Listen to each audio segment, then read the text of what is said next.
بنی اسرائیل میں ایک راہب تھا برسیسہ، بہت بڑا عبادت گزار تھا، کسی سے نہیں ملتا تھا، اور حدیث کے مطابق اپنے وقت کا سب سے بڑا عبادت گزار یہی تھا۔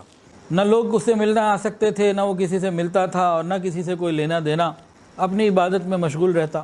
اللہ کی شان کے شیطان نے اس کو خراب کرنے کا اور رسوا کرنے کا اور گمراہ کرنے کا ارادہ کر لیا۔ اس نے برسیسہ کو دیکھا کہ یہ کیا کرتا ہے، تو یہ اس نے دیکھا کہ دن میں ایک آدھ مرتبہ اپنی کھڑکی سے ذرا باہر جھانک لیتا ہے، باقی اپنے کام میں لگا رہتا ہے، اکیلا رہتا ہے، کوئی مسئلہ نہیں ہے۔ شیطان نے کیا کیا، برسیسہ جس کھڑکی سے دن میں ایک دفعہ باہر جھانک کے دیکھ لیتا تھا، وہاں سامنے کسی جگہ پہ اس نے نماز پڑھنی شروع کر دی۔ برسیسہ نے اپنی روٹین کے مطابق دیکھا تو دیکھا ایک بندہ نماز پڑھ رہا ہے، حیران ہوا کہ کون ادھر آ گیا اور عبادت کر رہا ہے۔ اب برسیسہ روز اسے دیکھنے لگا، جب دیکھے تو عبادت کی کسی پوزیشن میں ہے۔ کئی مہینے گزر گئے، آہستہ آہستہ برسیسہ کے دل میں یہ بات پیدا ہو گئی کہ واقعی کو بڑا عبادت گزار، بڑا اللہ والا ہے۔ کئی مہینوں کے بعد برسیسہ نے اس سے پوچھا کہ بھئی کون ہے آپ، ذرا نام تو بتائیں۔ انہوں نے کہا میرا ٹائم بس ضائع کرو، میں تم سے باتیں کرنے کے لیے ادھر آیا ہوں، ڈونٹ ڈسٹرب می۔ اس نے کہا بھئی بڑا ہی آدمی ہے بھئی، یہ تو خاموش ہو گیا۔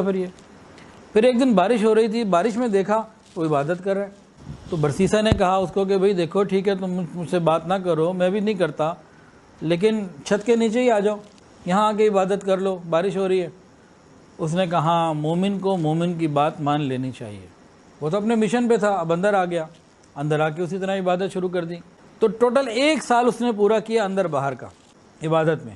1 سال کے بعد اس نے کہا جی میرا سال پورا ہو گیا، اب میرا مقام کہیں اور ہے، آگے میں نے جانا ہے، تو اب میں جدا ہوتا ہوں، آپ کی مہربانی، آپ نے مجھے گھر کے اندر جو ہے موقع دیا، اب میں آپ سے جدا ہونا چاہتا ہوں، جا رہا ہوں۔ جدائی کے وقت طبیعتیں ذرا ویسے ہی نرم ہو جاتی ہیں، اور اس نے برسیسہ کو ایک آفر کی شیطان نے کہ دیکھو بھئی ہمارے پاس بزرگوں سے ایک بڑا عمل آیا ہوا ہے، اگر وہ کسی بیمار کے اوپر پڑھ کے دم کر دیا جائے، بیمار اچھا ہو جاتا ہے، ٹھیک ہو جاتا ہے۔ برسیسہ نے کہا مجھے ایسے کسی دم کی ضرورت نہیں ہے، تو اس کو آپ ہی رکھیں۔ میں کہا بڑے ہی بے شرم اور بڑے ہی جو بے مروت آدمی ہو، اتنی محنتوں کی چیز، ہمارے بزرگوں کی چیز میں تمہیں فری میں دے رہا ہوں، آسانی سے دے رہا ہوں، تمہیں قدر ہی نہیں ہے۔ جب اس طرح کی بات کی، اس نے کہا اچھا ٹھیک ہے چلو بتا دو۔ شیطان نے اس کو وہ عمل بتایا اور چلا گیا، برسیسہ نے وہ عمل یاد کر لیا۔ تو شیطان کی لانگ ٹرم پلاننگ کا فیز 1 مکمل ہوا۔ سیکنڈ فیز میں شیطان گیا، اس زمانے کا جو بادشاہ تھا مسلمان تھا، اور حدیث میں آتا ہے کہ اس کے 3 بیٹے تھے، 3 شہزادے اور 1 بیٹی تھی۔ اس شیطان نے جا کر اس شہزادی کے اوپر جو ہے نا اپنا کچھ اثر ڈالا، اور وہ مجنونہ سی ہو گئی۔ اب بادشاہ نے علاج کیا، جو بھی ڈاکٹر، حکیم، طبیب جو ملا، ساری کوششیں کر لیں، فائدہ کوئی نہ ہوا، اس کا مسئلہ حل نہ ہوا۔ جب سب پریشان ہو گیا نا، تو اپنے وزیروں سے، ساتھیوں سے پوچھا بھی کیا کریں۔ انہوں نے کہا بھی اب کوئی دم درود والے کو بھی دیکھو۔ تو بادشاہ نے کہا بھی کون سب سے بہتر ہے، تلاش کرو۔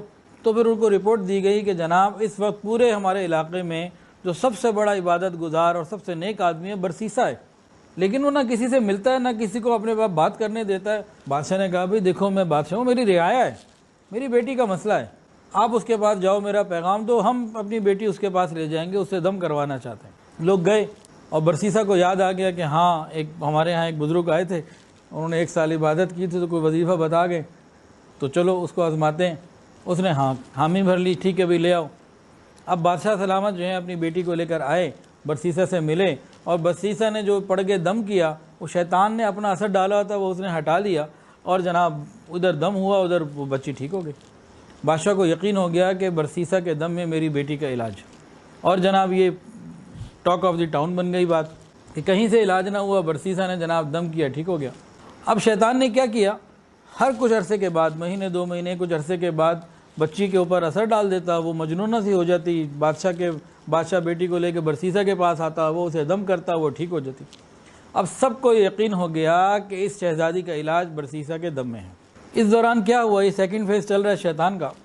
اس دوران اس ملک کے اوپر کسی پڑوسی ملک نے حملہ کر دیا، وہ غیرت مند لوگ تھے، تو انہوں نے طے کیا کہ نہیں، ہم نے تو اپنے ملک کا دفاع کرنا ہے۔ تو بادشاہ نے کہا بھی اب ہمیں جانا ہے، اور تینوں شہزادوں کو بھی ساتھ لے کے جانا ہے۔ تو مسئلہ ہے بیٹی کا کیا کریں، بھئی کسی نے کہا وزیر کے پاس رکھوا دو، کسی رشتہ دار کے پاس بٹھا دو، وہاں رہے گی۔ اب اس زمانے میں کمیونیکیشن بھی کوئی آسان نہیں تھی، اور جب جانا ہوتا تھا تو واپسی کا پتہ نہیں ہوتا تھا، مہینوں میں ہو کہ سالوں میں ہو۔ تو لوگوں نے کہا کہ بھئی کسی رشتہ دار کے گھر آپ ٹھہرا تو دیں گے، لیکن اگر یہ دوبارہ بیمار ہو گئی، اس کو بار بار دورے پڑتے ہیں، تو برسیسا تو کسی کی نہیں سنے گا، آپ کی تو سن لیتا ہے، چلو کیا کریں۔ تو آپ ایسا کریں اسے برسیسا کے پاس ہی رکھوا دیں۔ بادشاہ کو بڑا سمجھ میں آیا آئیڈیا کہ ہاں یار بات بڑی اچھی ہے، اور برسیسا سے زیادہ عبادت گزار نیک متفقہ طور پر اس زمانے میں کوئی نہیں، تو حدیث میں بھی لفظ موجود، اپنے علاقے کا سب سے بڑا عبادت گزار تھا۔ بادشاہ وہاں پہنچا برسیسا کے پاس کہ جی حملہ ہو گیا، ہمیں جانا ہے، اب وقت پتہ نہیں کتنا لگے، آپ میری بیٹی کو اپنے، کہا خدا کا خوف کرو، غیر محرم کو اپنے پاس رکھ لوں؟ کہا نہیں آپ کے گھر میں نہیں، آپ کے گھر کے سامنے میں کمرہ اس کا جگہ بنوا دیتا ہوں، وہاں رہے گی، اور کبھی بیمار ہو جائے آپ دم کر دیں۔ برسیسا نے کہا چلو ٹھیک ہو گیا۔ اب جناب بادشاہ تو اپنے شہزادوں کے ساتھ چلا گیا محاذ کے اوپر دفاع کے لیے، اور ادھر برسیسا اپنے گھر میں رہتا، اپنی عبادت کرتا، اور سامنے اس کے لیے جو کمرہ بنا دیا گیا یا لے لیا گیا اس میں وہ رہتی۔